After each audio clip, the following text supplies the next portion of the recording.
Kia ora I te whānau ho ARAPETA mamaku ahau anei ngā tohu-ā-ringa.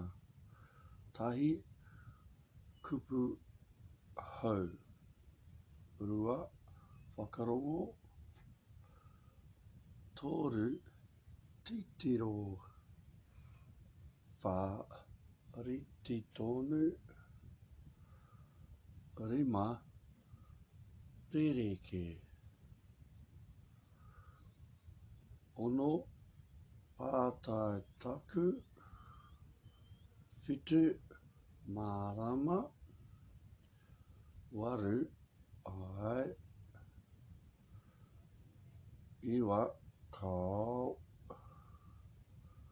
Te kau, e rangi e rua. Te kau mātahi, kōrero mai. Te kau mārua, ano. Te kau mātoru, ara. Te kau māwhā, rānei. Te kau mārima, kia kaha. Nō reira, kia kaha ki te ako I te reo Māori. Nō reira, tēnā koutou, tēnā koutou, tēnā koutou katoa. Ngā mihi whānau.